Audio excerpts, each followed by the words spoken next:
আলাইকুম ওয়া রাহমাতুল্লাহ। আমরা কাছের জিনিস দেখি না, দূরের জিনিস দেখি। আমরা মারা খাওয়ার আগে বুঝতে পারি না যে মারতে পারে। আমরা হারানোর আগে বুঝেও না অবুঝ থাকি যে আমরা কিন্তু হারাচ্ছি। আমরা শিখি তখন যখন সেটাকে আর ফেরত নিয়ে আসা যায় না, তখন শিখি। আমরা অতীত থেকে এই জাতি কখনো শিক্ষা নেই না যে আমাদের অতীত আমাদেরকে কি শিক্ষা দিয়ে গেল, এটা আমরা কখনো নেইনি।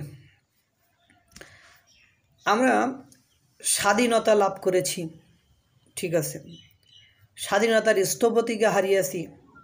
সেটা কিভাবে হারিয়েছি বাঙালি জাতি অহরহবার শুনেছে, বাঙালি জাতি জানে।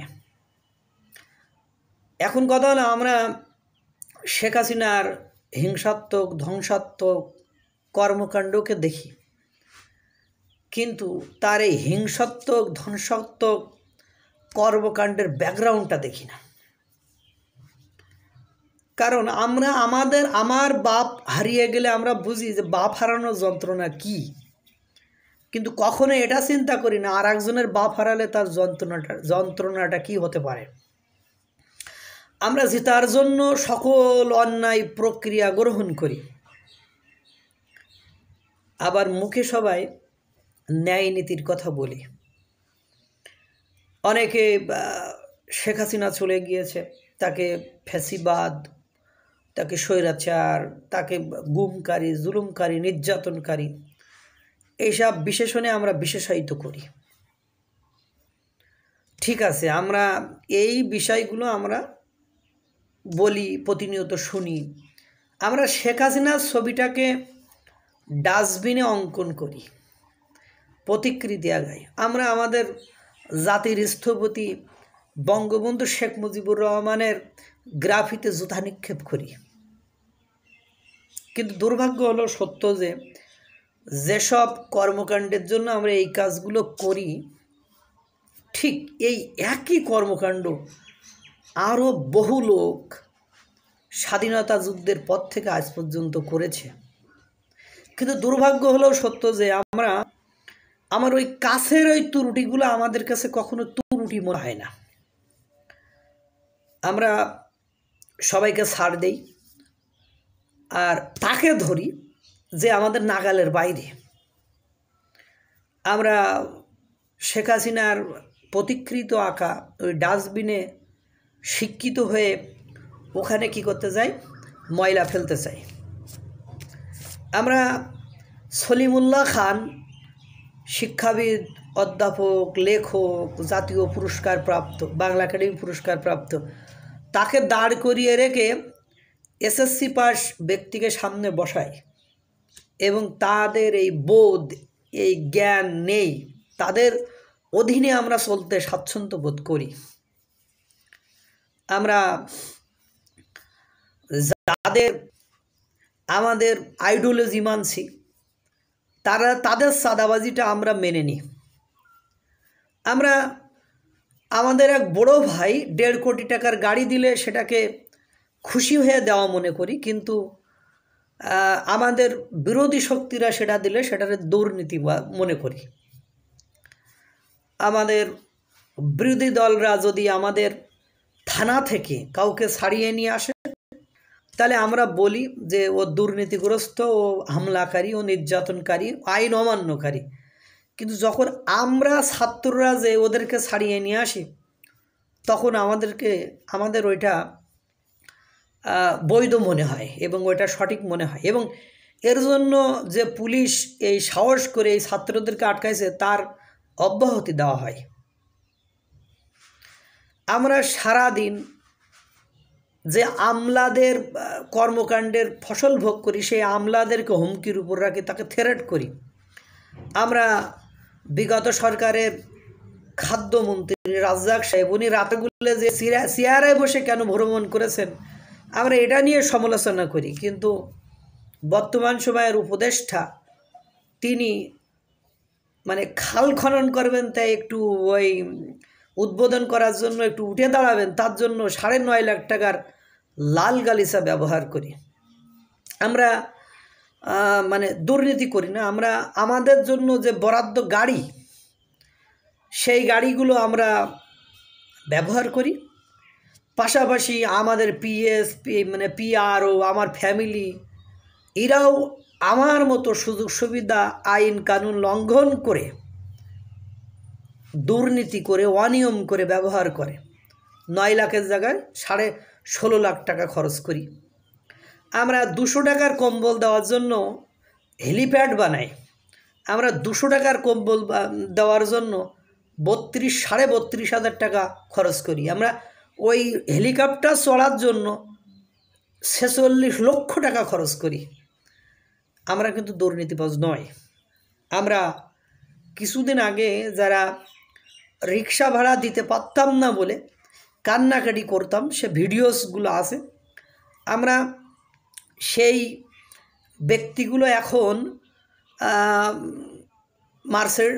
মানে BMW বা নামি দামি গাড়িতে ঘুরি, কিন্তু কেউ প্রশ্ন করি না এই গাড়িটা আসলো কোথা থেকে। আমরা জনগণের কাছ থেকে টাকা নেই, এই টাকাটা জনগণকে সাহায্য করবো তাই, দরিদ্র অসহায় বন্যা কবলিত মানুষকে সাহায্য করবো বলে জনগণের কাছ থেকে টাকা নিই, সেই টাকাটার হিসাব দেই না। আমরা রাস্তার পাশে ওই তিরানগুলো ফেলে রেখে আসি, যে যা পার ওখান থেকে খুঁটে নিয়ে যাবো। আমরা ওই জনগণ পর্যন্ত পৌঁছাই না। আমরা যাদের কারণে ক্ষমতায় বসেছি ওই লোকগুলোরে আমরা চিকিৎসা সেবা দেই না বা দেওয়ার চেষ্টা করি না। তারা যখন আন্দোলন করতে আসে তখন তাদের বারবার আশ্বাসের বাণী শুনে। আমরা প্রতিহিংসামূলক কোনো রাজনীতি চাই না। আমরা বৈষম্যহীন কোনো সমাজ, বৈষম্য যুক্ত কোনো সমাজ চাই না। কিন্তু দুর্ভাগ্য হলো সত্য যে আমরা একটা গ্রুপকে কী করছি, সাইড করে দিচ্ছি। একটা গ্রুপকে নির্যাতিত, নিপীড়িত, তাদের অধিকার থেকে বঞ্চিত করে দিচ্ছি। তাদের কিছু লোকের ত্রুটিজনিত কারণে বঞ্চিত করে দিচ্ছি, এবং তারা কি করবে, বসে থাকবে। আজকে দেখলাম বুয়েটে ছাত্রদেরকে বহিষ্কার করা হয়েছে। 8 জনকে স্থায়ীভাবে, মানে তাদেরকে চিরদিনের জন্য বহিষ্কার করা হয়েছে, তারা লেখাপড়া করতে পারবে না। এবং আরও কয়েকজনকে 4 সেমিস্টার 6 সেমিস্টার বিভিন্ন মেয়াদে বহিষ্কার করা হয়েছে। আমরা ছাত্রলীগদেরকে ক্যাম্পাসে ঢুকতে দিই না, তাদেরকে আর পড়াশোনা করতে দেবো না বলে। আবার আশা করি তারা যেন কোনো অঘটন না ঘটায়। তো এখন কথা হলো, আপনি আমার অধিকার থেকে বঞ্চিত করলেন, তাহলে আপনি এটা ভাবলেন কিভাবে যে আমি যাদেরকে অধিকার বঞ্চিত করলাম তারা কেন আমার ক্ষতি করবে না, বা তারা আমাকে কেন শান্তিতে থাকতে দিবে, এটা কখনো ভাবেননি। আমরা নির্বিচারে অসহায় মানুষগুলোকে গ্রেপ্তার করি। আমরা একটা হত্যার মামলার জন্য 200, 250, 300 জনের নামে মামলা দিই, এবং সেই মামলা থেকে নাম কাটার জন্য আমরা বিভিন্ন ঘুষ গ্রহণ করি, উৎকোচ গ্রহণ করি। আমরা দুস্থ মানুষের কথা ভাবি না। আমরা লক্ষ লক্ষ মানুষ যে বেকার হয়ে যাচ্ছে, এই বেকারদের কথা চিন্তা করি না। আমার মেয়ে মানে হলিউডের নায়িকার মতো জীবনযাপন করে, সে বিলাসী জীবনযাপন করে, অথচ আমি অন্যদেরকে দুর্নীতিগ্রস্ত বলছি, কিন্তু একবারও বলছি না আমার এই টাকাটা কোথা থেকে আসলো। আমরা বলছি সব দুর্নীতি বন্ধ করে দেবো, সবাইকে হিসাব দিতে হবে, কিন্তু দুর্ভাগ্য হলো সত্য যে 6 মাসের ভেতরে সেই হিসাবটা এমনিতে জনগণ পর্যন্ত পৌঁছাবে না, মিডিয়া পর্যন্ত পৌঁছাবে না। প্রধান উপদেষ্টার কাছে দেওয়ার কথা ছিল, যে বাকি উপদেষ্টাগুলো তাদের সম্পদের হিসাব প্রধান উপদেষ্টার কাছে দিবে, কিন্তু দুর্ভাগ্য হলো সত্য যে 6 মাস আজকে শেষ হয়ে গেল, কিন্তু সেই হিসাবের খতিয়ানটা আমরা প্রধান উপদেষ্টার কাছে দিতে পারি না। আমরা এত নীতিবান, এত স্বচ্ছ। আমাদের নামে বিভিন্ন সময় মামলার কথা উঠেছে, আমাদের নামে বিভিন্ন সময় দুর্নীতির কথা উঠেছে, আমাদের নামে বিভিন্ন নিয়োগ বাণিজ্যের কথা উঠেছে। আমাদের চলাফেরা, লাইফস্টাইল সব কিছুই পাল্টে গিয়েছে, অথচ আমরা যারা সাধারণ জনগণ তারা একবারও ভাবিনি এই যে ছেলেটি 23 বছরে এটা করতে পারলো না, যে বিসিএস ক্যাডার আমলা হয়েছে, সে 53 বছরে করতে পারলো না বা 50 বছর চাকরি করে করতে পারলো না, এই ছেলেটা 6 মাসে এত চেঞ্জ হয়ে গেল। এই ছেলেটা 6 মাস আগেও যে মেধাবী ছিল এখনও সেই মেধাবী। এই ছেলেগুলোরে এত সুন্দর ড্রেস আগে তো কেউ দেয় নাই, এখন কেন দিচ্ছে? আমরা এটা কখনো ভাবি না। আমরা সকাল বিকাল মিডিয়ার সামনে আর একজনকে গালিগালাজ করছি এবং এটা ভাবছি যে আমরা হয়তো বা দেশের কর্ণধার হয়ে গেছি বা আমরা জাতির স্থপতি হয়ে গেছি, আমরা বীর মুক্তিযোদ্ধা হয়ে গিয়েছি।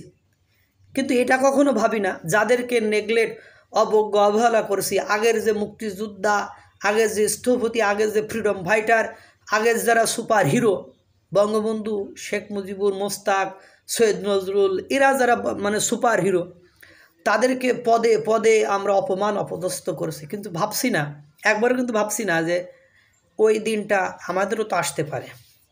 এবং আমরা এটা কখনো, এটা সবসময় মাথার ভেতরে রাখি, আমরা একটা গ্রুপকে নিঃশেষ নির্মূল করে দেবো, নাহলে ওরা ফিরলে আমাদের বড় ধরনের ক্ষতি করে দেবে। কিন্তু আমার একটা প্রশ্ন, তারা ফিরলে যে আপনার বড় ধরনের ক্ষতি করবে, এই মেন্টালিটি কেন আপনার ভেতরে আসলো বা আপনাদের ভেতরে কেন আসলো?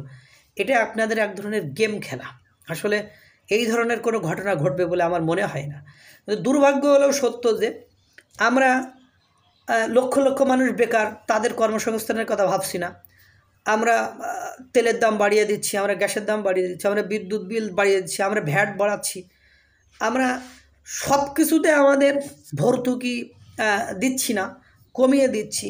এর কারণে জীবনযাত্রার মান কঠিন হয়ে যাচ্ছে। তারপরেও আমরা মিডিয়ার সামনে যে জনগণের আস্থা কামনা করছি, যে জনগণ আমাদেরকে সাপোর্ট করবে, আমাকে ভালোবাসবে, এটা কামনা করছি। এবং আমরা একটা গ্রুপকে কোনো অপকর্ম না করলেও তাকে সামনে পাইলে গ্রেপ্তার করছি, অথচ আমার তাকে নিষিদ্ধ করার ক্ষমতা নেই, আবার আমরা তার কর্মকাণ্ড করতে দিচ্ছি না। তাহলে সন্ত্রাসী কারা? আমরা না তারা? আমরা এটা কখনো ভাবছি না, আগের লোকও ভাবিনি, এখনও ভাবছি না। দিন শেষে যে দাঁড়ালো কি, আমরা we are nothing but a big zero. আমরা শূন্য ছাড়া আর কিছুই নয়। আমাদের এই বাংলাদেশের বুকে সাধারণ জনগণের যে আকাঙ্ক্ষা, আসক্তি, ভালোবাসা, মোহ, এইটা কখনো বাস্তবায়ন হবে না। জাস্ট আমরা আমাদের ক্ষমতাধর লোকদেরকে জায়গা পরিবর্তন করে এক গ্রুপকে খাওয়ানো শেষে তাদেরকে আমাদের রক্ত দিয়ে তাড়িয়ে দেবো, দিয়ে আর একটা গ্রুপকে নিয়ে আসবো যাতে তারা খাইতে পারে। সেটা ধর্মীয় দৃষ্টিকোণ থেকে হোক, সেটা আদর্শের দৃষ্টিকোণ থেকে হোক, যেভাবে হোক, সে ছাত্র হোক, কারণ ছাত্ররা এখনও ফ্যামিলি হয়নি, ছাত্ররা এখনও অনেক সময়। তারপরেও তারা 6 মাসে যা খেল দেখালো, তাতে করে আমার স্পেসিফিকভাবে এই জাতির কোনো রাজনৈতিক নেতার প্রতি আমার বিন্দু পরিমাণ আস্থা আর বিশ্বাস নেই। যদিও মানুষ রাজনৈতিক জীব, কিন্তু মানুষের নৈতিকতা বোধ তলানিতে যে পৌঁছাবে। এক মহিলা বলছিল, বউ তোমার কোন জামাইটা ভালো? তাই সে বলছিল, আমার সব জামাই ভালো, যে জামাইটা একটু বেশি ভালো সে গাছের দাঁড়ায় প্রস্রাব করে বা গাছের দাঁড়ায় মুতে দেয়। তা আমাদের অবস্থা ঠিক ওরকমই হয়েছে। এই বাঙালি জাতির, আমরা ভাষণে বলছি 20 লক্ষ মানুষের আশা আকাঙ্ক্ষা, 20 লক্ষ মানুষের, 18 লক্ষ মানুষের না চাওয়াতে আমরা ওই সরকারকে পতন করাতে পেরেছি। কিন্তু এই 18 লক্ষ মানুষেরকে ভেতরে, 18 কোটি মানুষের ভিতরে, 18 কোটি মানুষের ভিতরে কত কোটি মানুষ, কত লক্ষ মানুষ চাকরি হারিয়ে কষ্টে দিনাতিপাত করছে।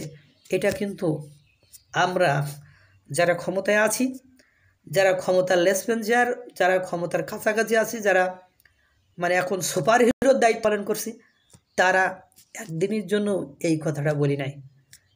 আমরা যে চলে গিয়েছে, যে আমার হাতের বাইরে, নাগালের বাইরে, যে শক্তিহীন যে গ্রুপ, শক্তিহীন যে মানুষগুলো, তাকে নিয়ে সংবাদ মাধ্যমগুলো সারাদিন পড়ে আছি। কিন্তু এখন যারা আবার পেট ফুলাচ্ছে, পেট খাচ্ছে, পেট ভরছে, তাদেরকে আমরা কিছুই বলছি না। আমরা শুধু দূরের জিনিসই দেখি, আমরা মারা পোঙাকেই দেখি, পোঙা যে মারার প্রক্রিয়া চলছে এটা দেখি না। আল্লাহ তাআলা সকলকে ভালো রাখুক, সুস্থ রাখুক। আসসালামু আলাইকুম ওয়া রাহমাতুল্লাহ।